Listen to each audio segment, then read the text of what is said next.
A biker strutted into Buckingham Palace grounds swinging a heavy metal chain, convinced no one could stop him. He taunted the royal guard, daring him to react, but the moment he struck, everything changed in an instant. Here's what happened. The late afternoon sun cast long shadows across the grounds of Buckingham Palace as Marcus Cole navigated his custom holly through the crowd of tourists. The deep rumble of the engine caused heads to turn, conversations to pause, and parents to instinctively draw their children closer. Cole carried himself with the easy confidence of someone used to commanding respect through fear. His leather vest bore the weathered patches of his charter, each one a testament to years spent building a reputation that made even hardened criminals think twice. The slicked-back hair and trimmed beard gave him an almost sophisticated appearance, but his eyes held something darker, the cold calculation of a predator sizing up potential prey. "Quite a show they put on here," he remarked to no one in particular, killing the engine and dismounting with fluid grace. His boots connected with the pavement in a way that suggested he was more used to dealing out trouble than avoiding it. All these people lined up to watch some guy stand still.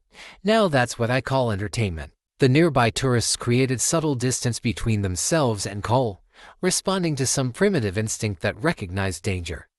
Even the street vendors, usually quick to approach anyone who looked like they could afford their wares, found urgent business elsewhere. Cole's attention fixed on the royal guard standing at attention nearby, his gaze lingering on the ceremonial rifle and pristine uniform. A slight smirk played across his face as he adjusted the heavy chain loop through his belt, not the decorative kind tourists bought in souvenir shops, but the kind that had left its mark in more than one back alley dispute. "You folks want to see a real show?" he called out, his voice carrying the kind of authority that came from years of making people regret defiance. "Let's find out what happens when all this ceremony meets some street reality." The atmosphere shifted palpably as Cole began moving toward the guard. His every step radiated the controlled menace of someone who had spent a lifetime perfecting the art of intimidation. The chain at his hip clinked with each movement, a quiet counterpoint to the whispered warnings of tourists hurrying their families away from what they sensed was coming. The guard remained motionless at his post, but there was something in his bearing, a subtle tension visible only to those who knew what to look for, that suggested this encounter might not play out the way Cole expected. The ceremonial rifle and bearskin cap seemed to amuse Cole, his smirk deepening as he positioned himself directly in front of the guard. "Well, look at this," he drawled, loud enough for the growing circle of onlookers to hear. All dressed up like it's some kind of costume party, he circled the guard slowly, boots scraping against the stones with calculated menace. "Where I come from, we measure a man by what he can do, not how pretty he looks standing still." A young mother hurried past, pulling her children close as Cole's presence seemed to darken the very air around them. The chain at his hip caught the sunlight, its metal links speaking of violence barely contained. "You know what we do to men who think uniforms make them special." Cole's voice dropped lower, taking on the edge that had made countless rivals back down in territory disputes. "In my charter, respect isn't given, it's taken.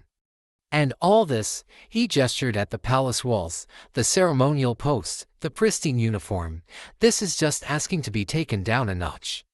The guard maintained his forward gaze, disciplined and unwavering, but there was something in his posture of subtle readiness that spoke of years of real combat experience, of battles fought far from these ceremonial grounds. "Nothing to say," Cole taunted, moving closer until his breath could fog the guard's brass buttons. "That's all right.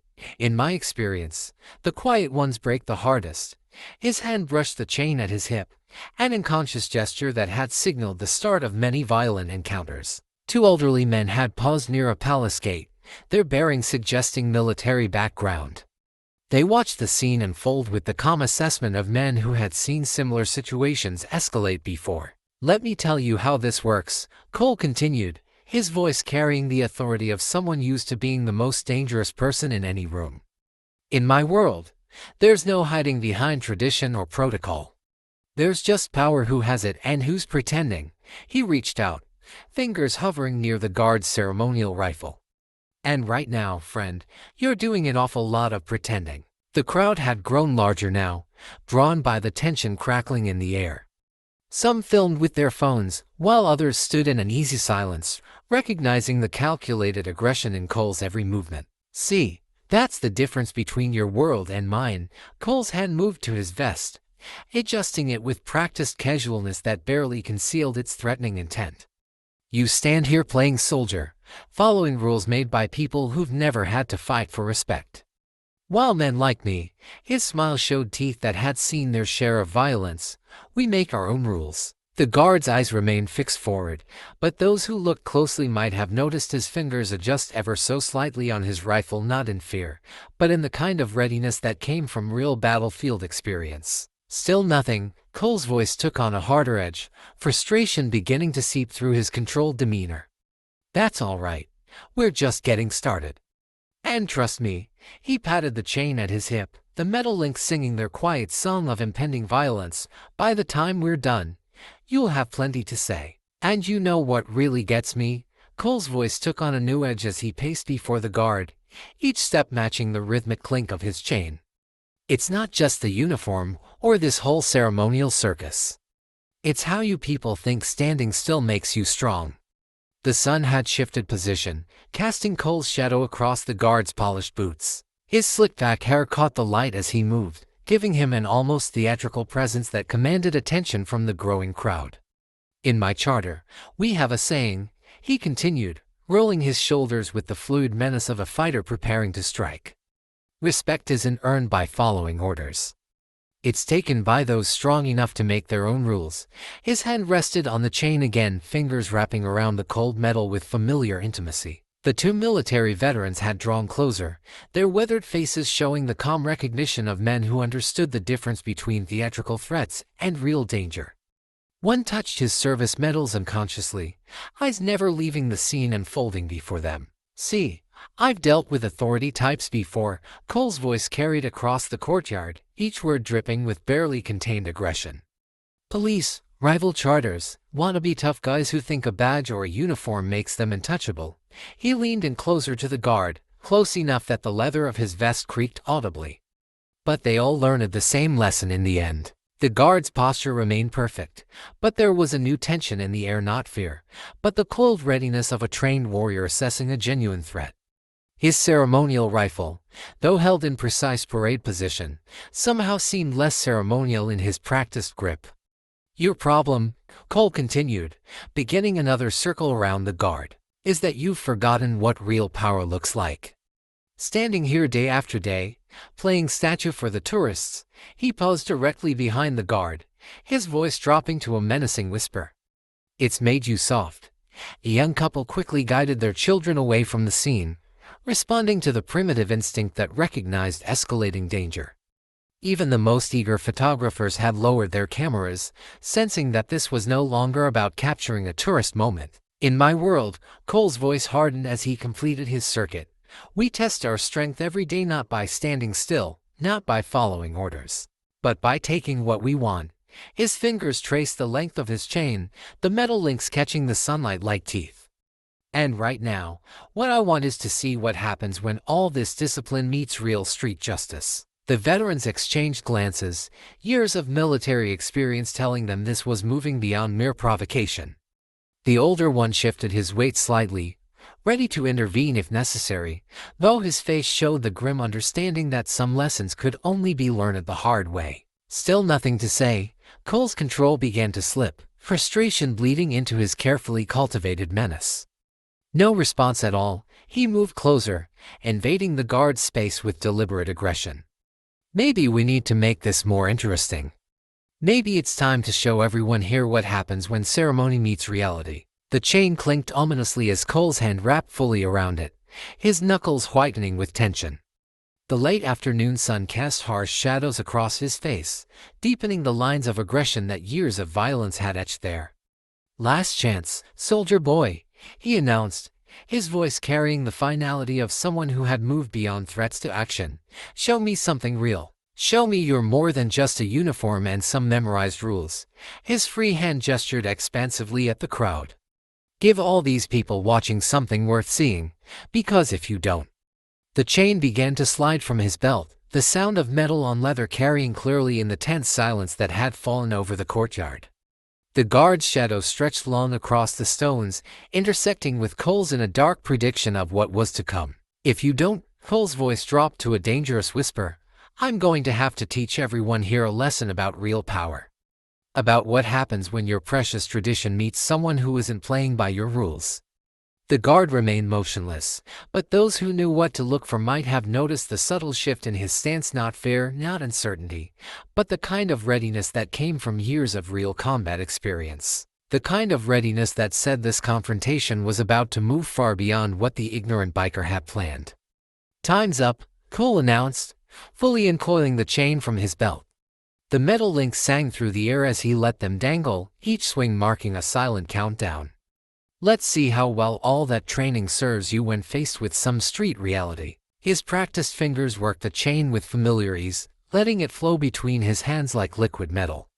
The crowd had retreated further, creating an arena of empty space around the unfolding confrontation.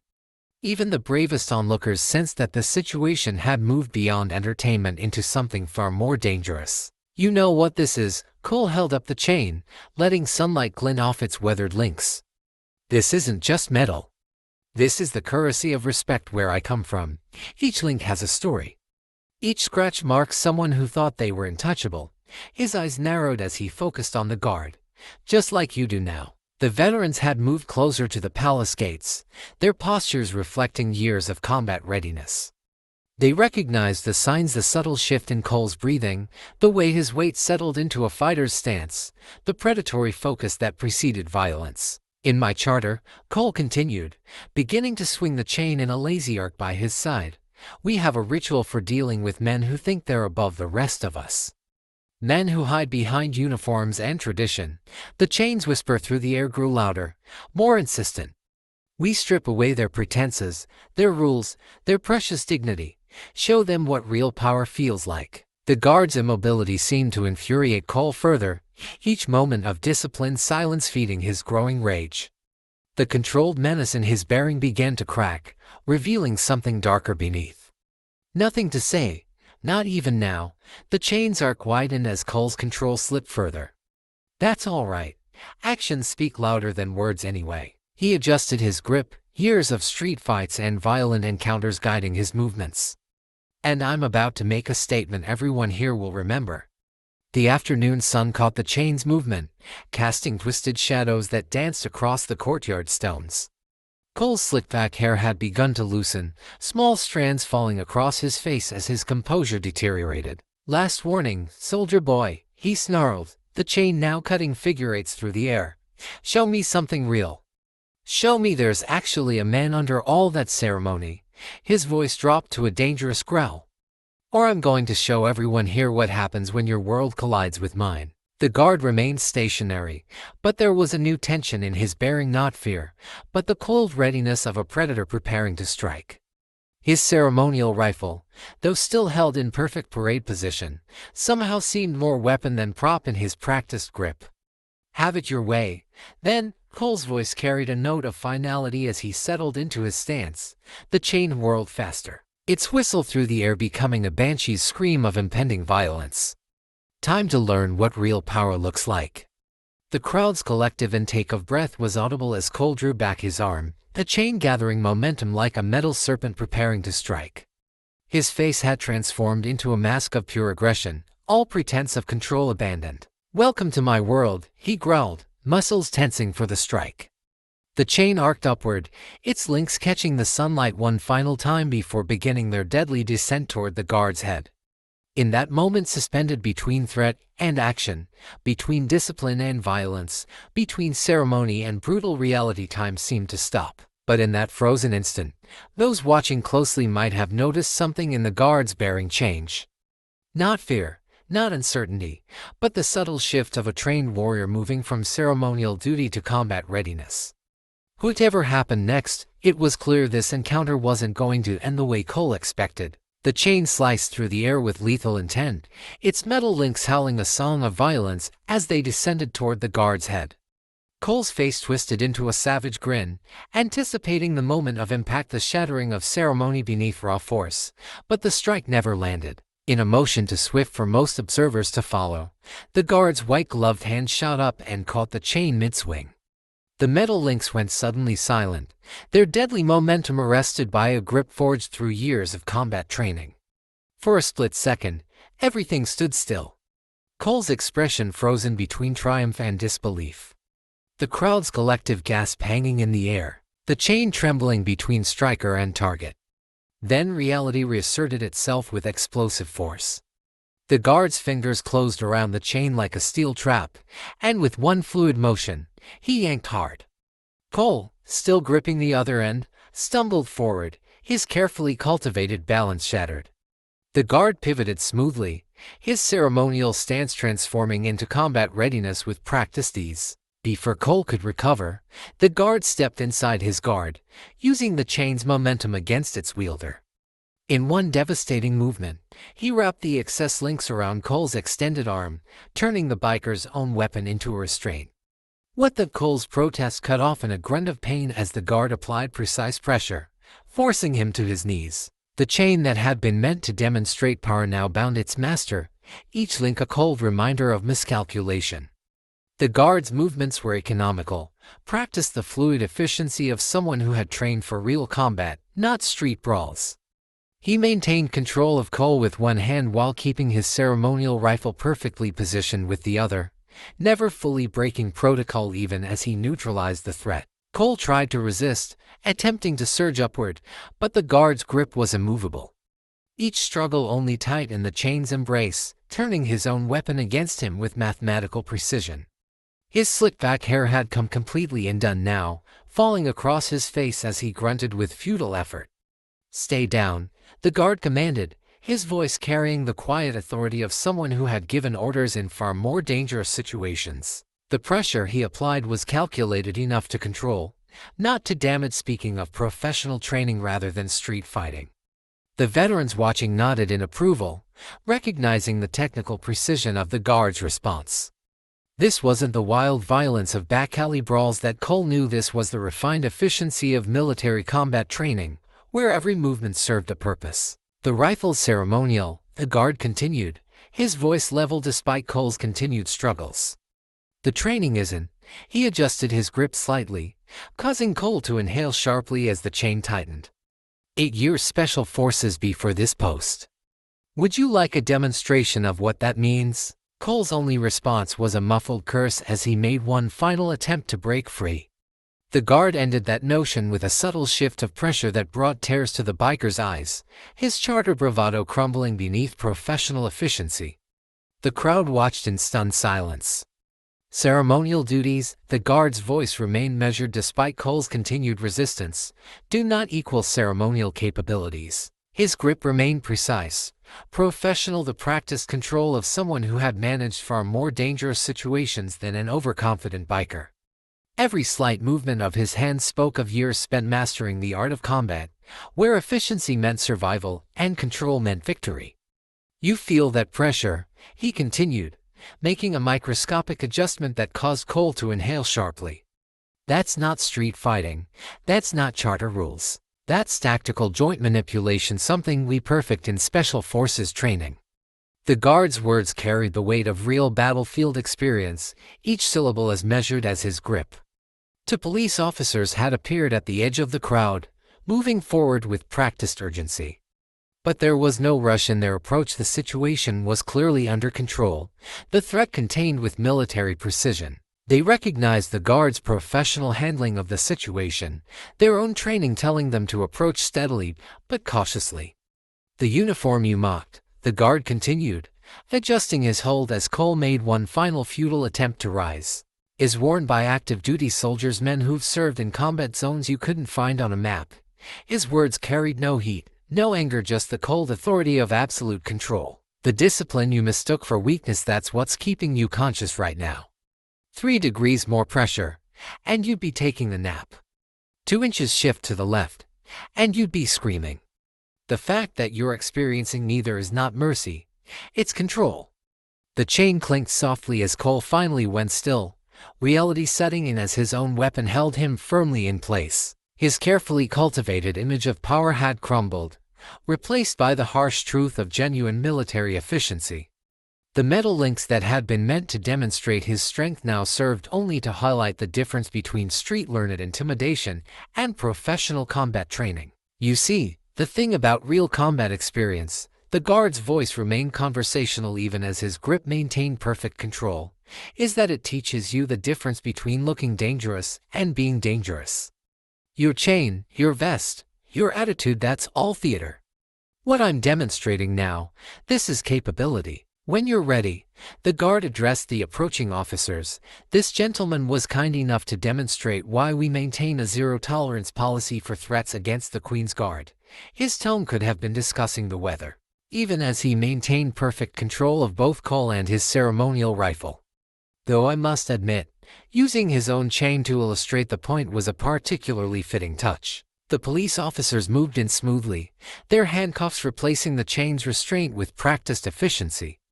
Cole offered no resistance now the fight had drained from him, replaced by the stunned realization of how completely he had miscalculated. His eyes held the look of someone whose entire worldview had been systematically dismantled in the space of minutes. The chain is evidence, the guard informed them, his voice carrying the same parade ground precision it had maintained throughout the encounter. Along with multiple witness statements regarding his intent to cause grievous bodily harm to a member of His Majesty's Armed Forces. I believe the CCTV footage will be particularly enlightening.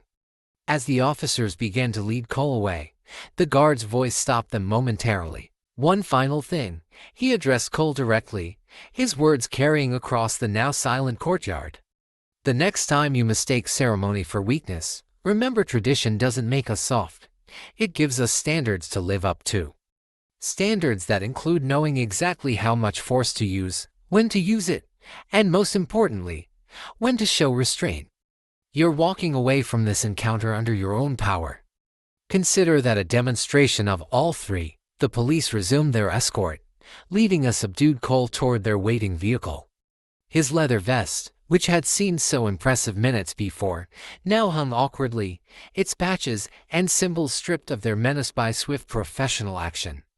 Each step away from the scene seemed to diminish him further, the swagger replaced by the uncertain gait of someone who had just learned a profound lesson about the difference between projecting power and possessing it. The vehicle's doors closed with a solid thunk, muffling Cole's last attempt at salvaging his dignity.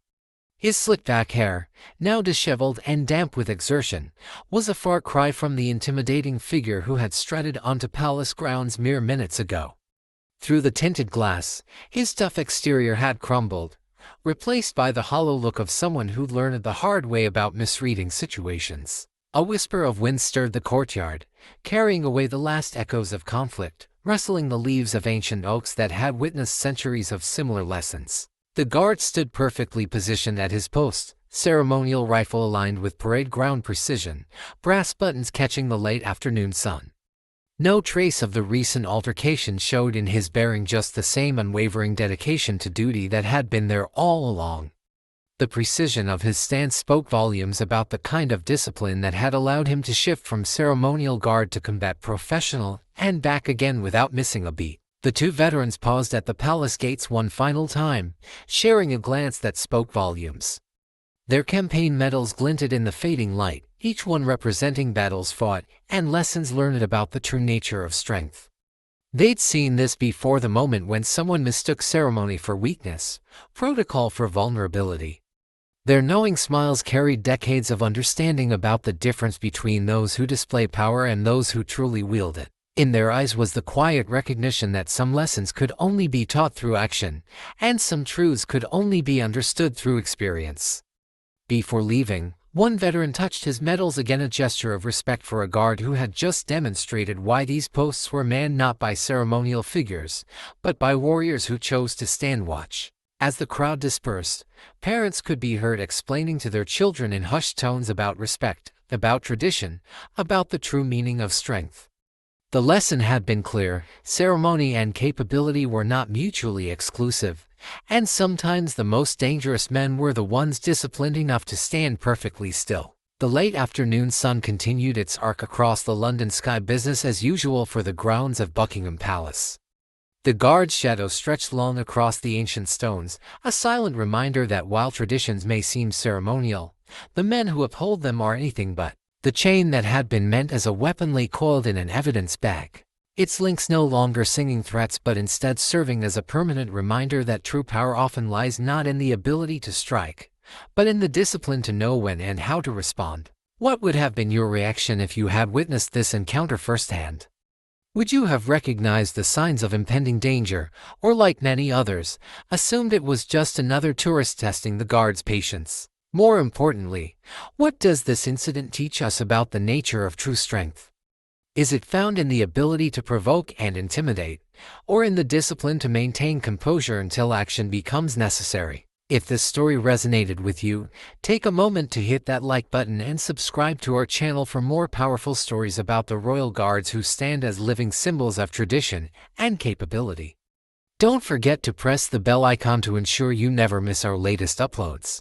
Our recent videos are appearing on your screen right now, including encounters that remind us why these guards command respect through more than just ceremony. Each story offers a unique perspective on the men who guard not just buildings, but principles. Share your thoughts in the comments below. Have you ever witnessed a moment where someone mistook discipline for weakness? We'd love to hear your stories and perspectives. Until next time, remember true power isn't in the threats you make, but in the strength you hold in reserve. Don't forget to like this video, subscribe to Guards Moments, and hit the bell icon so you never miss an incredible story. Stay tuned for more jaw-dropping real-life encounters, and check out our previous videos appearing on your screen now. We'll see you in the next one.